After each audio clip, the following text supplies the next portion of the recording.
Home sweet home.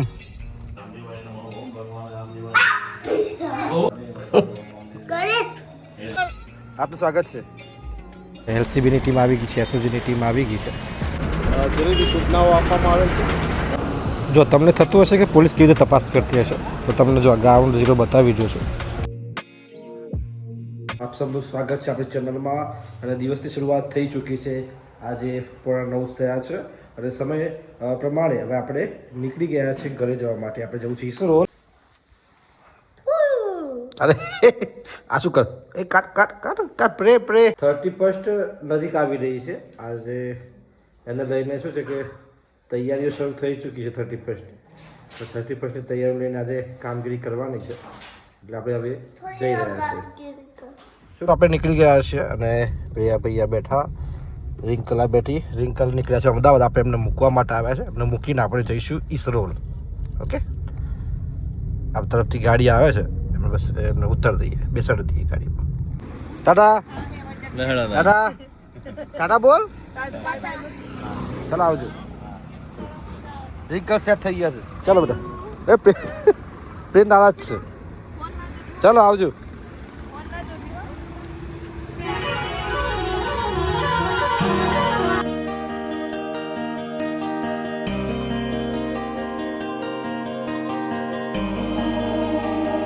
જો મિત્રો, આપણે 31st સામે આવી રહી છે. એને લઈને કેટલાક આયોજન છે. એને લઈને જ આપણે હવે જઈ રહ્યા છીએ. લગભગ થોડી વારમાં નીકળીએ છીએ. શું છે આયોજન, કઈ જગ્યાએ છે, એના માટે બ્લોગમાં બન્યા રહેજો. Home sweet home.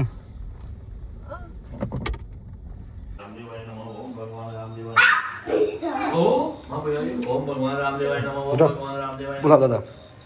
ओम भगवान रामदेवाय नमः रामदेवाय नमः रामदेवाय नमः रामदेवाय नमः रामदेवाय नमः ओम रामदेवाय नमः रामदेवाय नमः रामदेवाय नमः रामदेवाय नमः શું કરું છે? એમની ફોન વાપરવા માટે નથી આવ્યા તમે અહીં?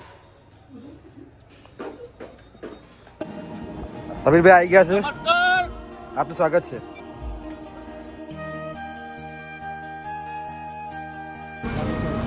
જો સામે 31st છે. આપણે બોર્ડર ઉપર પહોંચ્યા છીએ, રતનપુર બોર્ડર ઉપર. હાલ એનું નામ છે અણસોલ ચેકપોસ્ટ. પોલીસની ગાડી છે અને આપ સામે જોઈ શકો છો પોલીસનો કાફલો.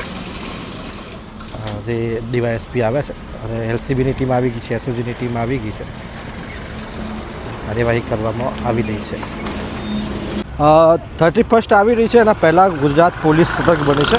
ખાસ કરીને એમાં અરવલ્લી જિલ્લા પોલીસ છે, એમના દ્વારા તપાસ કરવામાં આવી રહી છે.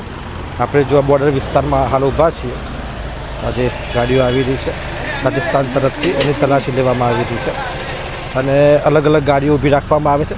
જો વાત કરવામાં આવે તો અરવલ્લી જિલ્લામાં જે રાજસ્થાનને જોડતી લગભગ 10 જેટલી બોર્ડરો છે.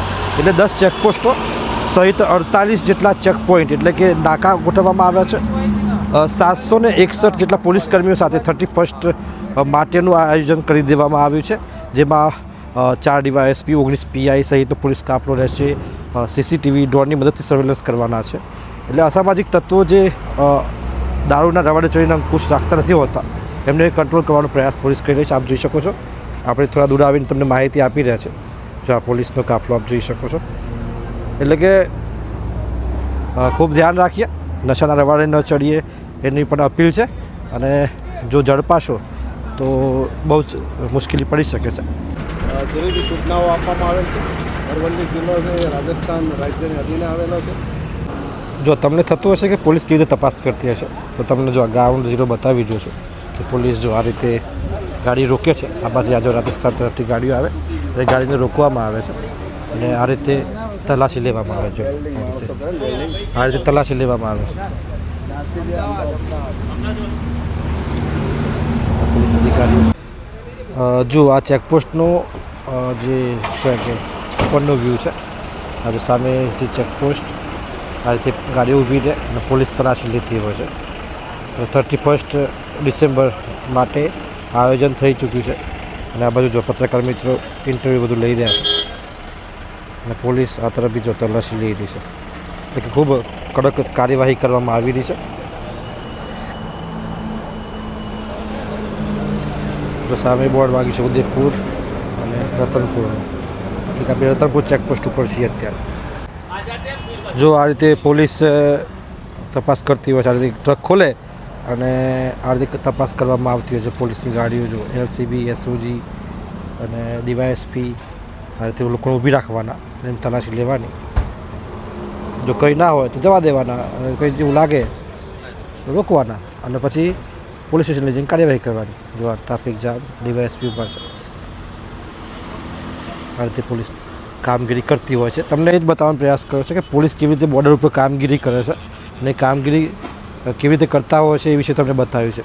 કારણ કે અહીંથી જતા લોકો કેવું હોય કે ડર હોય, ભલે ચોર આપણે કશું કર્યું ના હોય પણ છતાં બી અંદર મનમાં ડર રહેતો હોય. એટલે પોલીસ આ રીતે કામગીરી કરે છે. 31 ડિસેમ્બરને લઈને તો પોલીસ કડક કાર્યવાહી કરી છે. એટલે કે અહીંથી પસાર થતો લોકોએ સાવચેત રહેવું જોઈએ, નશાના રવાડે ન ચડવું જોઈએ. ખાસ કરીને ઘરમાં જે બાળકો છે, યુવાનો છે, એમના પર ધ્યાન રાખવું જોઈએ કે ક્યાંક 31 ડિસેમ્બરના રવાડે ક્યાંક નશો તો નથી કરી રહ્યા ને, એ આપણે ધ્યાન રાખવું પડશે.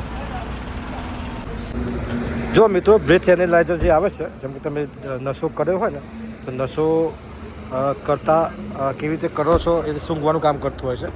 પણ બ્રેથ એનાલાઇઝર બતાવજો. જો આ જે બ્રેથ એનાલાઇઝર છે એ આ રીતે કામ કરતું હોય છે. આપણે જે મોઢામાં જે શું કહેવાય કે એની પાઇપ નાખવામાં આવે ને એના આધારે દારૂ પીધો છે કે નહીં એનો ખ્યાલ આવતો હોય છે. જો સરસ મજાનું કવરેજ પતી ગયું છે. 31 લઈને જે પ્રકારે પોલીસ દ્વારા આયોજન કરવામાં આવ્યું છે, કડક કાર્યવાહી કરવામાં આવી રહી છે. અને એટલે આપણે અહીં પહોંચ્યા હતા. આપણે જોઈ શકો છો એ પ્રકારે બધા પત્રકાર મિત્રો આવ્યા હતા. સમીરભાઈ છે, હિતુભાઈ છે અને પોલીસ કાફલો તૈનાત કરવામાં આવ્યો છે. એટલે કે આપણી કાર્યવાહી પતી ગઈ છે અને આપણે નીકળ્યા છીએ. ખાસ કરીને 31 સુધી કડક કાર્યવાહી કરવામાં આવનાર છે. અને એ સમય દરમિયાન જે નશાખોરો છે, નશો લઈને જાય છે, ગાંજો લઈને જાય છે, દારૂ લઈને જાય છે, એમને ઝડપવામાં આવશે. આપણે જોઈ શકો છો કે પોલીસની જે ગાડીઓ છે એ તૈનાત કરી દેવામાં આવી છે. ને જો આ માલ સામાન શંકા લાગે તો આ પ્રકારે માલ સામાન ખોલવામાં આવે છે. ઓકે, તો ખૂબ ધ્યાન રાખીએ, તકેદારી રાખીએ. કવરેજ થઈ ગયું છે. કવરેજ પતાવી અને આપણે હવે નીકળી ગયા છીએ અને જઈ રહ્યા છીએ આપણે ઘરે. સમીરભાઈ આવ્યા છે ઘણા દિવસે, આપણા વ્લોગમાં આવી રહ્યા છે. 31 ડિસેમ્બર નજીક આવી રહી છે ત્યારે આ વખત અરવલ્લી પોલીસ ખૂબ સતર્ક બની છે. 10 જેટલી જે ચેકપોસ્ટ છે, 48 જેટલી ચેકપોઈન્ટ બનાવવામાં આવ્યા છે અને કોઈપણ જાતના અસામાજિક તત્વો નશો કરી અને ગુજરાતમાં ન પ્રવેશે તે માટે અરવલ્લી પોલીસ તકેદારીના તમામ પગલાં લઈ રહી છે અને બ્રેથ એનાલાઇઝર મશીન દ્વારા પણ તપાસ આ વખત કરવામાં આવનાર છે. તો જરૂરથી ધ્યાન રાખીએ, કારણ કે જે પ્રકારની સ્થિતિ તમારું કોઈ છોકરું યુવાન હોય અને કોઈ મુશ્કેલ છે, ભાઈ અકસ્માત થયો છે, અકસ્માત છે, ટ્રક અને અર્ટિગા કાર વચ્ચે અકસ્માત જોવા મળી રહ્યો છે. કવરેજ પતાવી અને આવી ગયા છે. આપણે ગાડીમાં બેસીએ, ઘરે જઈએ. જુઓ જો આ એકલા દાદા બેઠા છે. બેટા ઠંડીમાં શું થાય છે? ઘર બનાવે છે.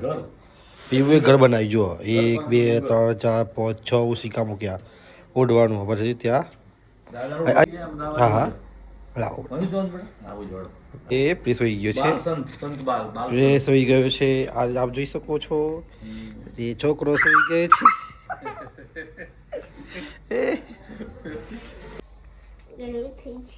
ગરમી થઈ ગઈ એટલે ચલો વેરી ગુડ. હે હા બધું ગોઠવી દીધું. જો હા આખું ઘર બનાવ્યું હતું ને. ચલો પ્રે આવી ગયો છે અને અમે બંને નીકળ્યા છીએ.